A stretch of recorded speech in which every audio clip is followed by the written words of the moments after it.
Welcome to the Legal Leaders Podcast with Ollie Rupp.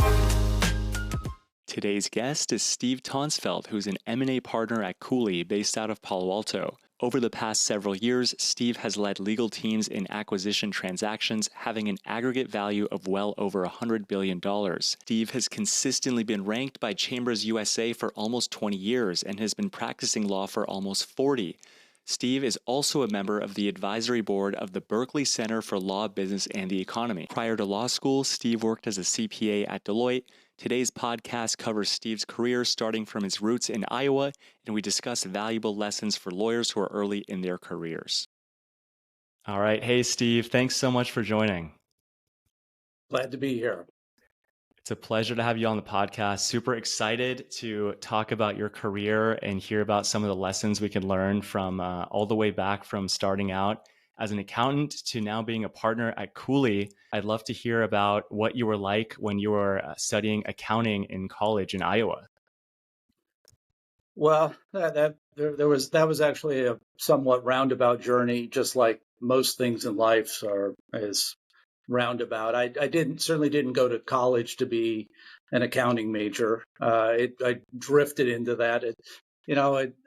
I grew up in a small town in Iowa, and a very small town in Iowa with a very small high school. You had just one, public high school in town.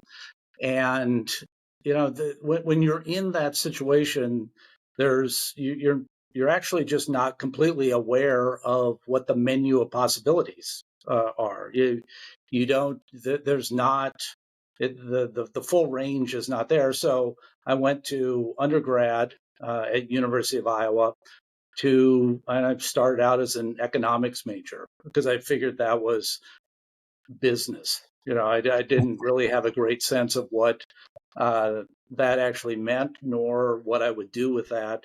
And once I was there, I sort of did see that I thought the people that I thought were the smart people, the people with a plan, a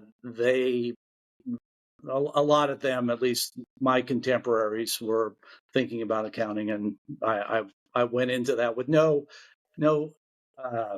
strong love for accounting or anything. It just seemed like something that I knew I could probably do. I could probably get a job, and I sort of like at least accounting on the macro level. I'm not looking back. I'm not confident I loved it on the micro level, but I at least I enjoyed that period. But yeah, I did. So accounting in a large public state university is as close as you get to almost going to like tech school, technology school, Wow. learning a trade kind of thing. It's not really how to think, or it's more how to do on that, and that's you're preparing all that time for the CPA exam when you graduate, which is a very rigorous. It's the CPA exam I always view as much more rigorous than like the bar exam. So, Really? Yeah, for sure. Interesting. And so you graduated and went to Denver, if I'm not mistaken, and you joined a Big Four. And what was that experience like? Again, it was one of those where you go, I don't know what this is going to be. I went to Denver in the time when there was at least a small oil and gas boom in the Rocky Mountain states that managed to peter out almost as soon as I got there. But that was I was planning to go straight through to law school, but ultimately decided to take at least a little bit of time off in between and do this. And I ended up going to Denver and worked for Deloitte for a couple years. And I thought I was going to be doing oil and gas work, and it turns out I'm auditing hospitals and schools and construction companies. And so it was a very random mix of things, but completely unplanned, but again, just like everything. But you learn a ton, and we could talk a little bit about what you learn in that sort of working environment, and as it applies to law school and as it applies to work, because they're all very intricately related. There's not It's not one is one thing and the other is, law is a different thing. They're all the same. You've got clients and you've got responsibilities and you've got an allotted time to do it. And all those things are important things to learn. Nice. Two questions on that. So looking back, would you change anything about what you studied in terms of accounting? And yeah, go ahead. I am not very much of a look back with regret person. That's just not my personality in all of this. For me, I actually couldn't. There's nothing that I would have preferred to do.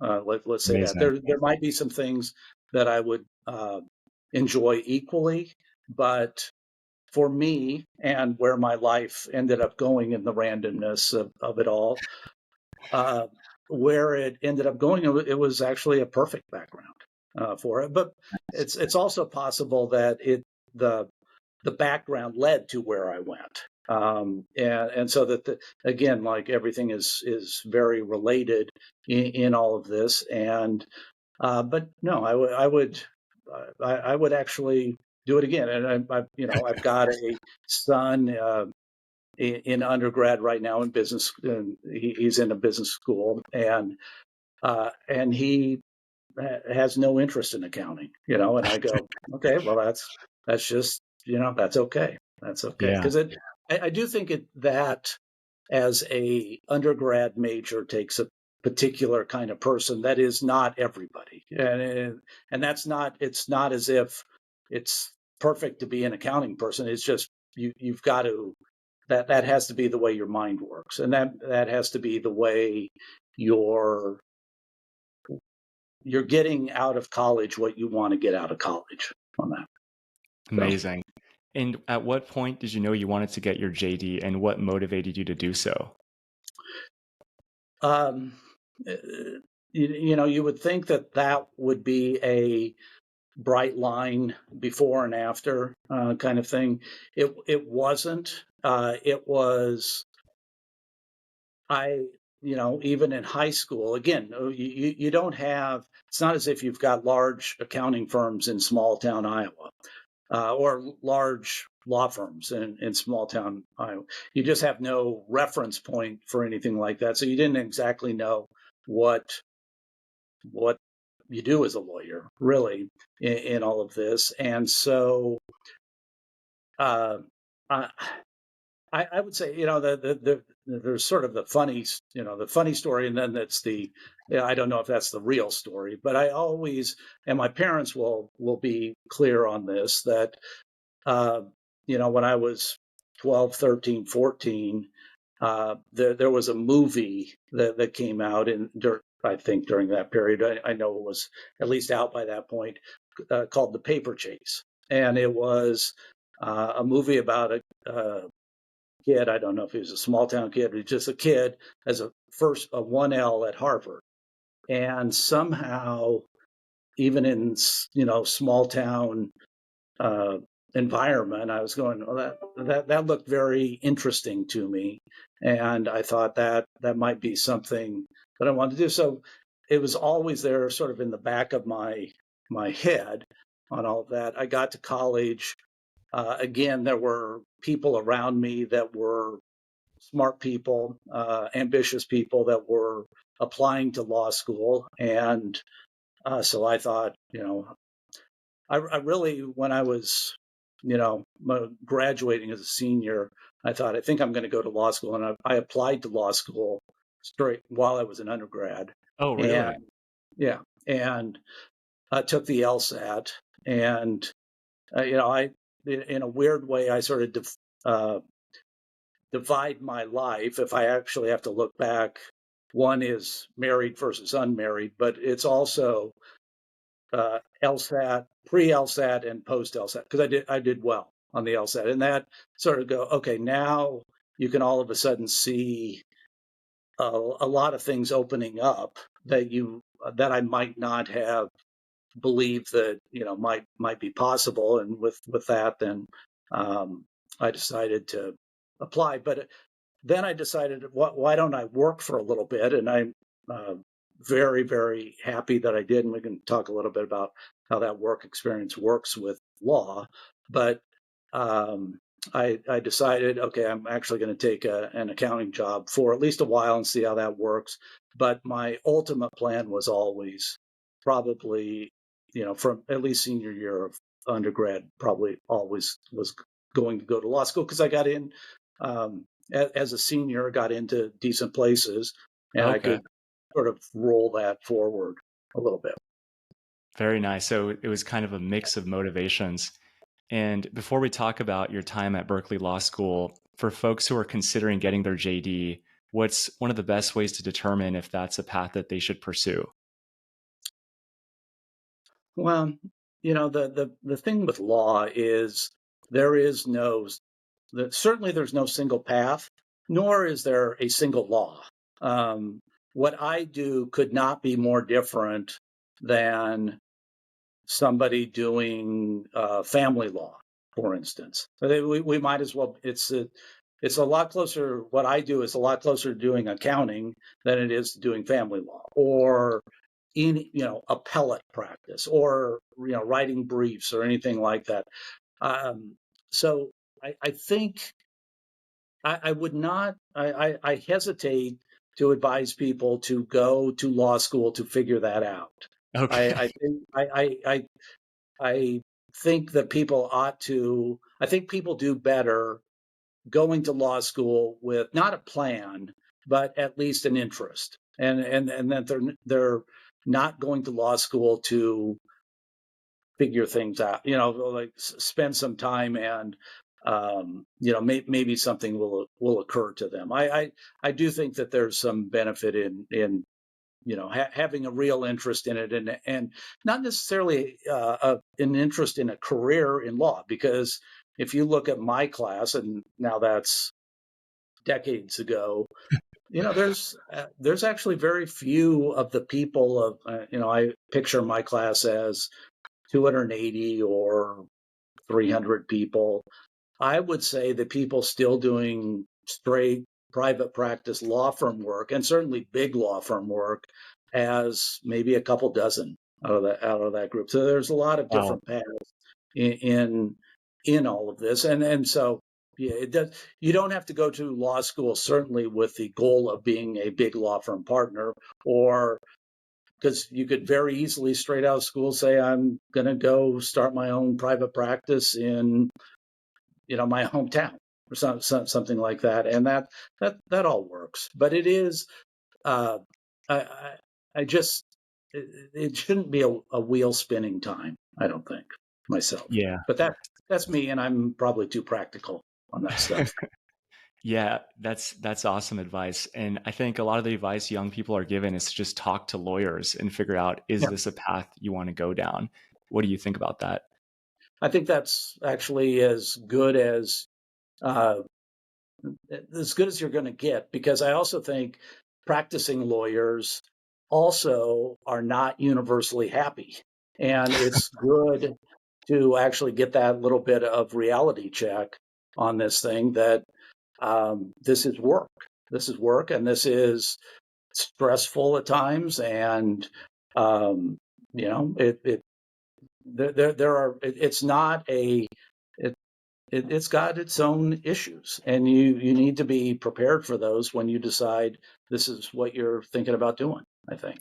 But Awesome. I think people actually doing it are the uh, certainly the most probably the most honest, but also probably having the most current experience that they can relate on that stuff. So I do think that's good. Awesome. That makes sense. And so you went to Berkeley, and maybe you could talk about your experience at Berkeley Law. And I know you give some lectures at Berkeley sometimes. So maybe you could talk about the differences in Berkeley Law then and now. Well, it's very well, I won't say it's very different, but it's a different place now. And certainly as it relates to me doing the kind of work I do, which is, just straight morning to night mergers and acquisitions, buying, selling companies, transactional work. Uh, I went to law school in the 80s, and in the 80s, it was still similarly ranked to where it is now. Similarly, the class sizes were similar, but the percentage of classes at Berkeley that were business focused were a small fraction of what it is now. And now I'm on the I don't know if you call it advisory board or executive board or whatever for the Berkeley Center for Law and Business, which combines a lot of that stuff with, and you just see the course offerings inside the business focused law path there. It's not twice as many. It's probably 8 times as many classes Wow. as when I was there, and the school has similarly jumped up the ranks in the business law, corporate law focus. It's not I won't say it was a non-event when I was there, but there were probably no more than 10 or 15 of us that thought I want to go into corporate Wow. law out of that whole class. Where now I bet it is, I bet it's relatively high now. I don't know if That it's half, but it's certainly a lot more than it was then. Yeah, I believe over half are going Yeah, into some kind of business law. So yeah, that's and pretty that amazing. was not in those days. It was very much a litigation focus or an environmental focus or a real property focus or even a trust and estates, things like that um, seem just like law school classes to me, and they didn't hold a lot of interest. Whereas, and then you gravitate to where you your interests are, but maybe where your um, your brain works. But and for me, I liked my favorite classes were this couple of securities law classes that I took, and I'll be in that small subset of people that like the tax classes. Nice. Have you thought about teaching yourself?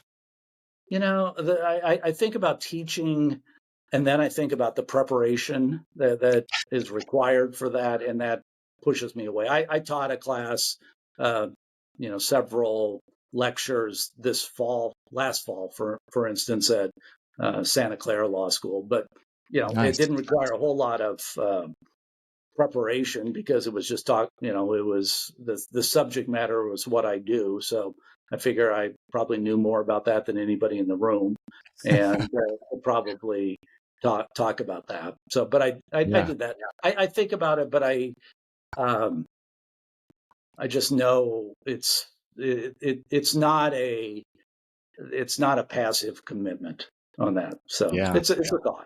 Yeah. Amazing. Thanks for that. And let's talk about your amazing career. I mean, you are coming up on 3 decades of practicing law in the Bay Area. So you Not started off not at, not coming up on past 3. So okay. I'm at 37 years now in the Bay Wow. Area. Yeah. Amazing. So I'd love to know, like, what was your experience like when you first started as an associate at Brobeck? Yeah. You know, it, that was going back to the, growing up in small town Iowa, going to the University of Iowa, coming out to California for law school. I really didn't have a great plan of where I wanted to be, where I wanted to practice. And so when I was in law school, as everybody knows, that the second year, your summer program there is key to the whole thing. And it's, to be honest, it's 10 times more key today than it even was when I was in school. And I actually went back, and my second summer was in Chicago. And thinking that's okay, I don't really have a place to go that I'm particularly drawn to. That's sort of a default thing. As a third year, I started thinking, I really liked it in California. And so luckily, as a third year, which it's even harder today as a third year to decide to um, redirect your geographic focus, at least. And luckily, I was able to get that job. But I started out, and I was doing about as I was at least a corporate lawyer, but I was doing Latin American debt restructuring work. So I Okay. was, as a first and second year, going back and forth to Santiago, Chile, Wow. and doing sovereign debt work and things like that, which that it seemed fine to me. But I always tell people that there is almost a 100% correlation between somebody that's successful in a law firm and that person finding somebody that is senior, and sometimes much senior, sometimes a little bit more senior to them, that one, uh, you very much like working with them. So your styles fit together very well. And you're interested in that area of law. But I think that the interested in that area of law could be any number of things if you like working inside this particular working group.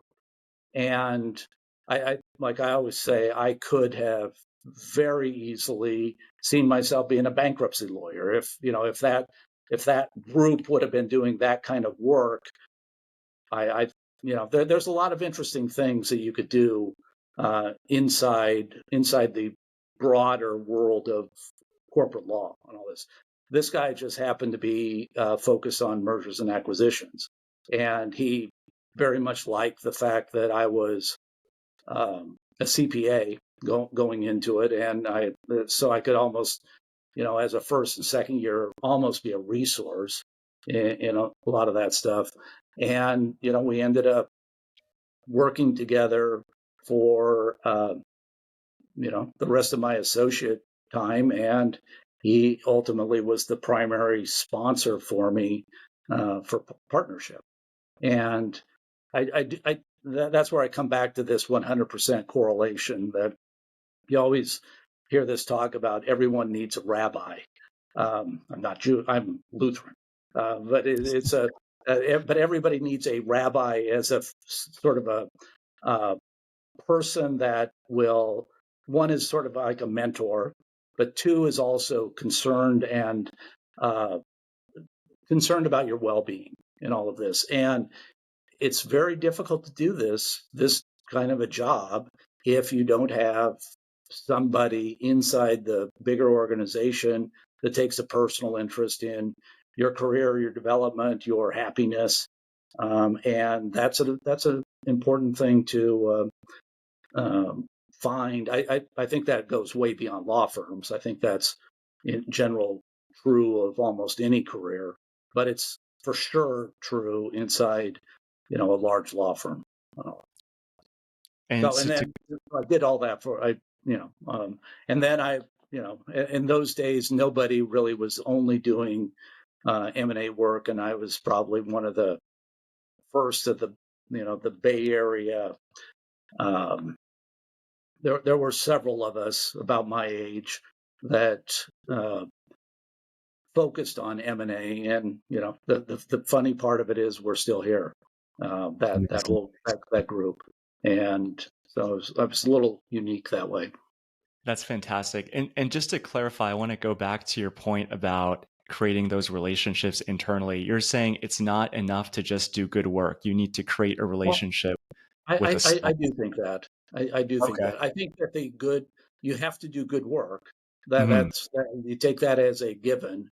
But I also believe that there needs to be somebody to help you chart your way on all this, and that is. And I don't, like I say, I don't believe that is unique to law firms, but it is.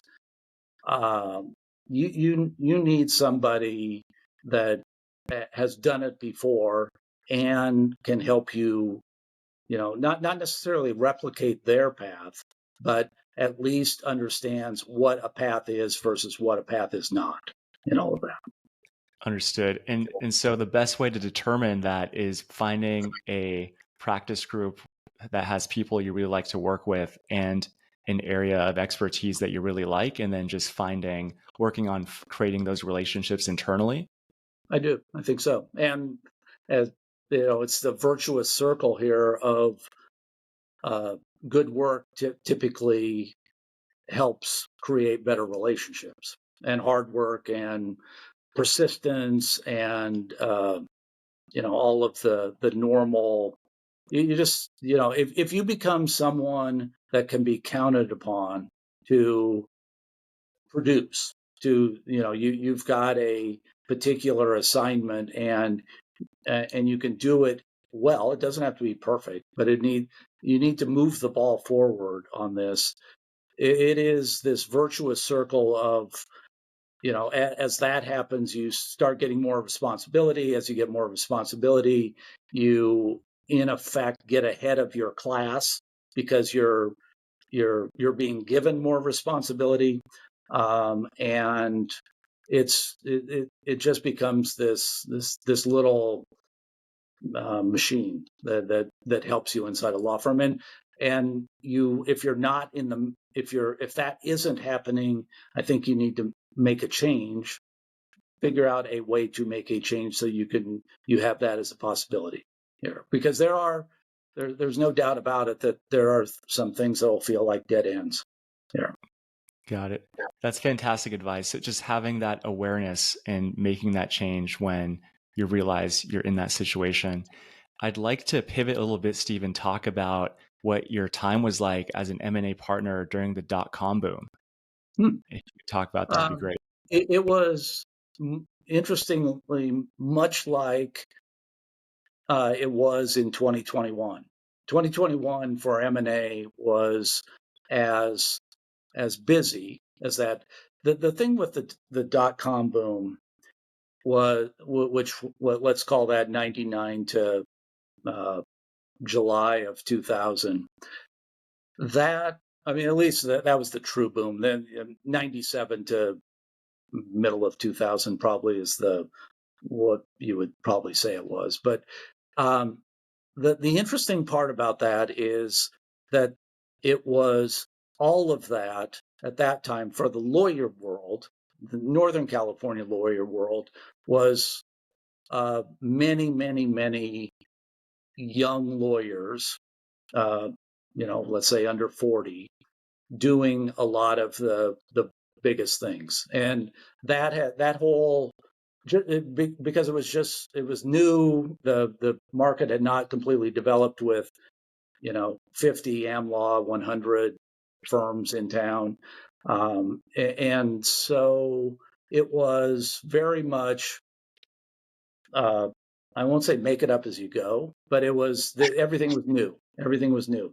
2021 has similar pace to it. It's just everybody had grown up, and it was the same people doing the same deals between 97 and 2021, and I think it was professionalized quite a bit. But it is one of those things where it's both exhilarating and debilitating almost when the pace hits those levels, because you've just got probably too much going on in those things. Wow. And it was, so we sort of saw a softening following 2021. The July of 2000 to 2002 was way worse than all this. It was that was much closer to 2008, 2009, really. Got it. But it was fun. We were young partners, and we were being featured on, page B1 of the Wall Street Journal. Like, who are these guys? What is this? why isn't all this work going to the Wall Street firms? Why are these California firms getting all of this work? And the same thing happened in 2021, actually, just because and each of those have been technology booms.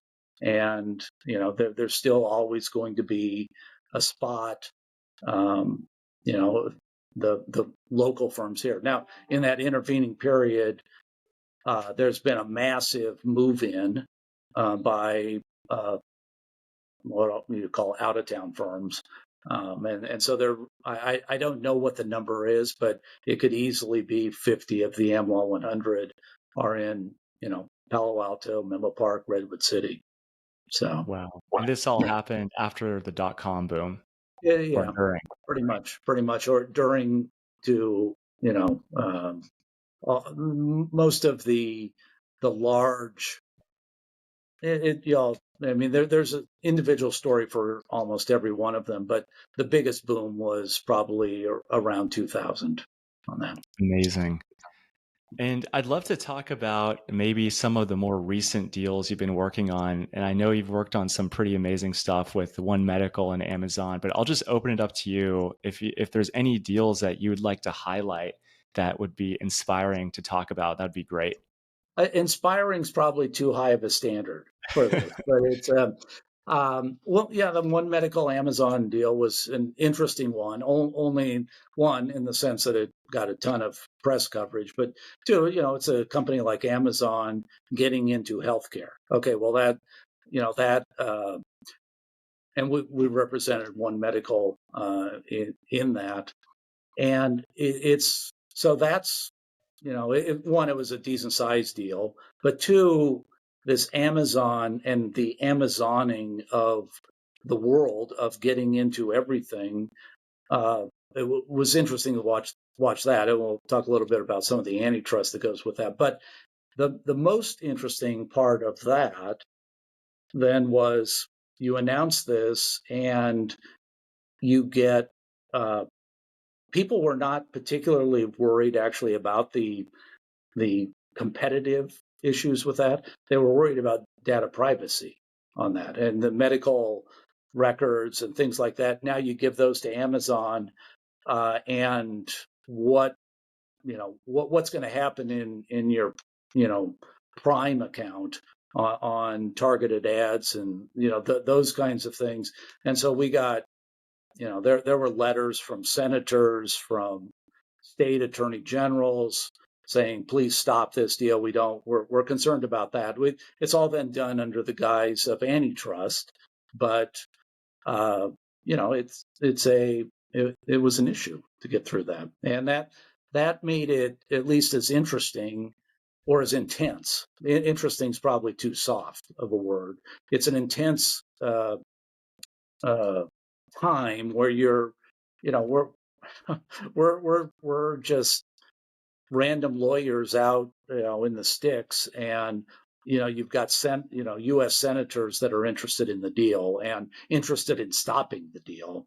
Yeah. That's I don't have much of a lobbying arm to me on that and understanding exactly how to deal with that. But that kind of deal is interesting, and something that happens now with much more regularity, because regularity in the sense of antitrust or regulatory challenge, because you've got both antitrust that has become highly active in this, and then you've also, again, by being in the technology world, the other part that you've got is foreign investment into the U.S. So the whole thing with an Asian investor coming in and wanting to buy U.S. assets or companies, or even a UK company or a German company. All of that has become tremendously more politicized than it was even certainly pre-President Trump and all of that. And so now that is something that you've got to deal with on every deal that's got where at least that is implicated. But you go beyond that, and I do let's say a dozen deals a year for a lot of years. Most of those deals are I won't call them nameless, faceless technology companies, but they sort of are. They're like making some backbone semiconductor product or something that, to be honest, I don't completely sometimes understand even what it is that they actually do. But and you announce those deals, it gets in the paper for 2 days, and then it may affect a lot of employees, it may affect commerce and all this, but it's not the kind of stuff that hits the popular news on all of that. Mhm. And that I've just spent an entire career sort of I won't call it in the shadows, but in the doing deals that I think are meaningful, but there are, again, here in Silicon Valley, there might be 1,000 public technology companies, but let's say there's 500. Those, if you could actually name things beyond the metas and the alphabets of the world, a lot of times those start to, you start to get confused on. A lot of them start with the letter A. Um, Yeah. so it is, but but I enjoy that. I enjoy the whole idea of, I won't call it perpetuating commerce, but at least enhancing commerce. And that's Yeah. really what I do. Yeah, these acquisitions are challenging in many ways, right? Besides the antitrust and the politics. I mean, and what you did is no easy feat. I mean, we saw Figma and Adobe try to do a merger, and that failed because of regulation, right? Right, for sure. For sure. It was just becoming too it it it just had a it just never was going to happen. I mean, they probably didn't know that when they signed up. I'm sure they had many rounds of what ifs on that, but I think they probably went into it with optimism. But yeah, I mean Yeah, there's a number of those that have. amazing. Well, I mean, it's the exact same time that uh, Amazon bought One Medical. They bought iRobot, which does the little Roomba uh, vacuum cleaner on the floor. And that deal, they just terminated that deal. I don't know if it's a month ago or something like that, because they just said this is never going to get through the authorities It's on that. only becoming harder to do these deals, right? For sure, for sure. Got it. It's you end up talking about things that you never talked about, I and s- not that long ago. It's not dark ages. It's you know it, during the period where my hair was still gray. So it's not that long ago. Got it. This is fantastic insight, Steve. And we'll just as we wrap here, I'd love to understand like what does your day-to-day look like as a partner at Cooley? What does generating business actually look like? Yeah, well, it's an interesting question because there's no real answer to it. I can tell you what mine looks like. It's we even though we still like to romanticize that, okay, we're always meeting in big rooms and we're having these long discussions, that actually seldom happens, and when it happens it's almost disorienting on that. So the a transactional practice is a lot of email, documents, and Zooms, and and that is most of my day. But it is also, we're always, everybody certainly at a senior level, is part of your job is developing more work for the firm. Although the important thing to always remember about that is your best next new deal is something that's already inside your law firm. Your own clients are always your best source of work, and so you never can forget to keep your own clients happy. But you're always looking for new clients and new situations. Just yesterday and today, we put together a couple-page proposal on, a company that was considering selling itself. This company happens to be in Germany, and how trying to figure out pricing on things like this and what the scope of work would be, what we would be doing versus what European Council would be doing, things like that. And that's a very normal day-to-day part of the day-to-day in all of this. But you never, for at least big law firm work, you never should, I guess, downplay that it's hard work. It's Okay. and that is why it's really not for everybody. You just have to decide. It's probably a fault of my brain, but I very soon after I got to my first law firm, I said, I like this work. I like this style of work. I like the project-based work as opposed to working on something, work. Most of the people at Cooley, for instance, say, I like this job because I meet somebody and I work with them for the next 10 years, and I work through the whole life cycle of this company. For some reason, my brain works better on, I have a project that's going to last 3 months, and then I'm going to do a different project for that. But whatever it was, that worked for me, and there was maybe because my horizons were limited. I just didn't even know what else I would do. I said, I think I want to be a law firm partner. And which then you move from this is a job to this is a career. And once you start thinking of it as a career, then you can take a little bit longer term view of what you're doing, and you're building towards something. And that's, that's what I believe I've done. But it's all been like where I started with all this. It's all been fairly random, but it's random, but works out for me. Yeah. That's awesome. Yeah, thanks so much for sharing that. I really appreciate all the insights, Steve. And is there any anecdotal sort of advice you'd give as we wrap up here to folks that are just graduating law school that want to work at a firm like Cooley in the Bay Area?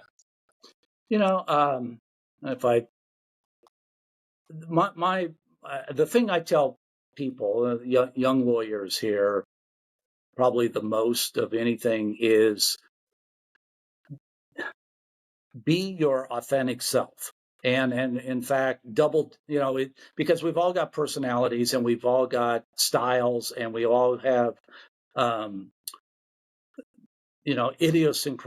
idiosyncrasies for each person. And I just think that the way that people are most effective inside law, but I think this applies to almost anything, is to sort of double down on who you are and be very authentic. I still, people could tell I'm from small town Iowa in minutes. Just mannerisms, but I also don't try to mask that. And but I also think that it becomes, if somebody sees you as authentic, you engender trust. And I think trust is the most important thing in a legal relationship, both with your own client and with the counterparty doing any of all this.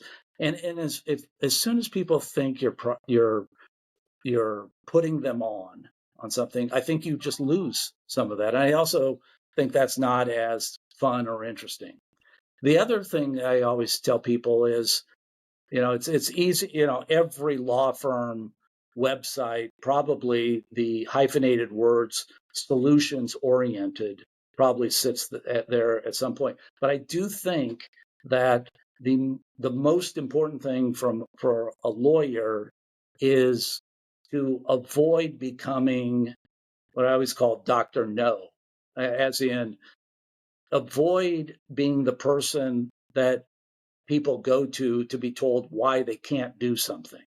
And I think that's very true in a law firm. I think it's very true inside a company. Certainly, the legal function inside a company, it's even worse there. And so I always go back to Adobe's legal department that has the motto, "Yes starts here," and which tries to reverse that whole feeling of, if I go talk to a lawyer, they'll tell me why I can't do it. And I think that the biggest value you add is they propose something that there's a reason that it doesn't work to do it that way, but you have a tweak to it that says, but if we change this, I still think it achieves your business objectives, and then you can do, and that will work on this. And so I always am a big believer in the path to yes on all of this. And if you are viewed that way, I think it again, it's one of these self-generating these flywheels that all of a sudden now people are breaking down your door to work with you, because it's not a there's a solution. We'll figure out a way to do this. And I think those kinds of things, and again, I don't think that's limited to law, but I think it's very true in law, because I think most of the time people view lawyers as people that are there to tell them why they can't do something. And Right. it is, I think that's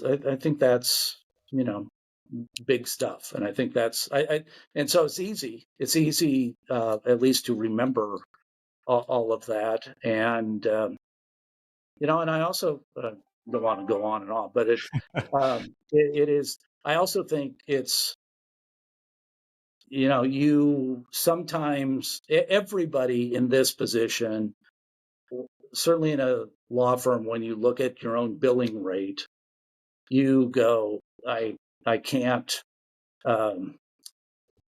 rationalize that. That is just that just makes no sense in my world in all of this. I do think it is one of those things where you're very. I would say we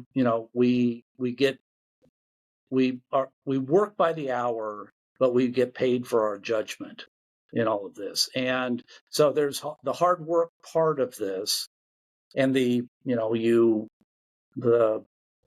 long hours and that kind of thing. But there is this, just because almost everybody inside a firm like this has seen this whatever situation it is before, and has some insight into that.